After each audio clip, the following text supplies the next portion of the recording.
এই ইউনো অফিসের সামনে কি কারণে জড়ো হয়েছেন, আপনাদের উদ্দেশ্য বা ক্ষোভ কি বা কি অভিযোগ, এটা একটু আপনার পরিচয় দিয়ে বলুন। বিসমিল্লাহির রহমানির রহিম। আমি মোহাম্মদ ইকরামুল হক পারভেজ, সাবেক যুগ্ম সাধারণ সম্পাদক, মাগুরা জেলা ছাত্রদল। আজ মোহাম্মদপুর উপজেলার বাংলাদেশ জাতীয়তাবাদী দল বিএনপি সহ সাধারণ জনতা ফুঁসে উঠেছে বর্তমান দায়িত্বপ্রাপ্ত যিনি ইউনো তার বিরুদ্ধে। একটা কারণে যারা বাংলাদেশ জাতীয়তাবাদী ছাত্র দলের সাথে দীর্ঘ 17 বছর আন্দোলন সংগ্রাম করেছে, তাদের 100% যোগ্যতা থাকা সত্ত্বেও আজকে যে ফ্যামিলি কার্ডের যে শুমারির যে নিয়োগ হয়েছে তাতে আমরা লক্ষ্য করতে পারছি যে ছাত্রদল তো বাদ গেছেই। যারা আজকে আমাদের কোনো কথা ছিল না, যদি 100% ফেয়ার হতো তাহলে আজকে আমরা রাজপথে নামতাম না। আমরা কি দেখলাম, 17 বছর আমরা যাদের বিরুদ্ধে আন্দোলন সংগ্রাম করেছি সেই আওয়ামী স্বৈরা শাসক আজকে এই সুবারিতে বেশিরভাগ ইউনিয়নে আমরা দেখতে পাচ্ছি। আমার পলাশবাড়ি ইউনিয়ন ছাত্র দলের সভাপতি, সহসভাপতি, সাধারণ সম্পাদক, তারা অনার্স মাস্টার্স পাস করার পরেও 100% যোগ্যতা সম্পূর্ণ থাকার পরেও তাদের আজকের এই শুমারির কাজ হয় নাই।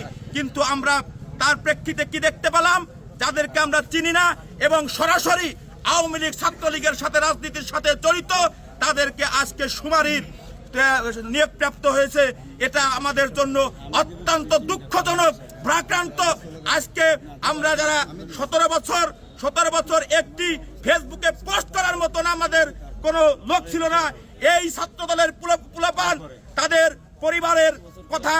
পরিবারের কথা না চিন্তা করে, নিজের মায়া মমতা, নিজের ভবিষ্যতের কথা চিন্তা না করে একমাত্র চিন্তা ছিল বাংলাদেশ জাতীয়তাবাদী দল বিএনপি কিভাবে ক্ষমতা আসবে, সকল নিজের ক্যারিয়ারকে ধ্বংস করে দিয়ে আজকে পরিবারের বোঝা হয়ে আজকে শেষ পর্যন্ত লড়ে গেছে। আজকে বাংলাদেশ জাতীয়তাবাদী দল বিএনপি ক্ষমতায়, আজকে সামান্য একটি শুমারের কাজ যদি যোগ্যতা সম্পূর্ণ ছাত্র দলের পুলাপান যদি না পায়, তাহলে এই ছাত্র দলের দিয়ে কি আশা আমরা করতে পারি?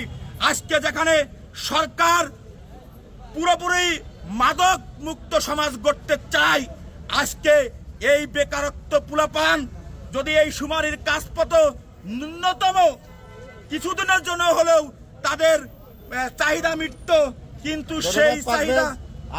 আপনাদের মূল অভিযোগটা কি আসলে কার বিরুদ্ধে? যেহেতু এই প্ল্যানিংটা বর্তমান ইউনো মহোদয় তিনি করছেন, তিনি বাংলাদেশ জাতীয়তাবাদী দল বিএনপি ক্ষমতায় এ জায়গা প্রতিনিধিত্ব আছে, তাদের সাথে আলোচনা না করে, যেহেতু তিনি স্বৈরা শাসকের দোসর ছিলেন, সেই আমরা এই আওয়ামী লীগের রাজনীতি প্রতিষ্ঠা করার জন্য তিনি গুপ্তভাবে এই মোহাম্মদপুর তিনি কাজ করে যাচ্ছেন।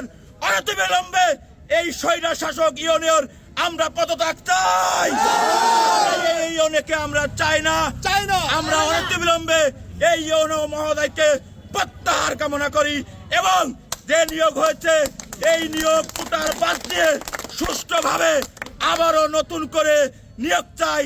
এই প্রত্যাশা আপনাদের মাধ্যমে সারা বাংলাদেশকে জানিয়ে দিতে চাই। ধন্যবাদ সবাইকে। তোমরা এই যে শেষে